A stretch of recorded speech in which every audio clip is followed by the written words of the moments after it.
Qu'est-ce que le Forex? Êtes-vous déjà parti dans un pays étranger? Si oui, vous avez participé au marché du Forex sans le savoir. En échangeant vos euros dans un guichet contre des devises locales, vous avez réalisé une transaction monétaire.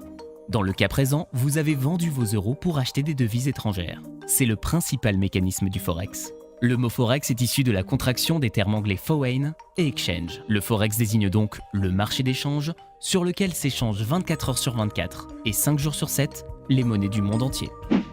Pourquoi investir sur le Forex? Pour sa liquidité. Chaque jour, plus de 5 milliards de dollars sont échangés sur ce marché. Cela en fait le marché le plus liquide au monde. Ces volumes ont augmenté de 35% entre 2010 et 2013. Ils sont 2,6 fois plus importants que ceux dédiés aux actions. Investir sur le Forex pour sa volatilité. La valeur, dit le cours des devises, évolue en permanence. Lorsqu'un marché connaît de nombreuses fluctuations de cours, on dit qu'il est volatile. Et plus il y a de mouvements, plus il y a d'opportunités d'investissement à la hausse comme à la baisse. Si vous pensez que le cours d'un actif va monter, vous investissez à la hausse en ouvrant une position acheteuse dite longue. Si vous anticipez une baisse, dans ce cas vous ouvrez une position vendeuse dite courte ou à découvert. Vous bénéficiez également d'un effet de levier. Avec l'effet de levier, vous pouvez multiplier votre investissement initial. Par exemple, en déposant 1 000 € sur votre compte avec un effet de levier de 100, vous pouvez ouvrir une position de 100 000 €. Comment fonctionne l'investissement sur le Forex? Lorsqu'on fait du trading sur Forex, on investit sur des paires de devises ou parités monétaires. La plus connue étant l'euro-dollar, ou plutôt l'euro face au dollar. Une hausse sur l'euro-dollar signifie que l'euro a progressé face au dollar, ou que la valeur du dollar a baissé vis-à-vis de celle de l'euro.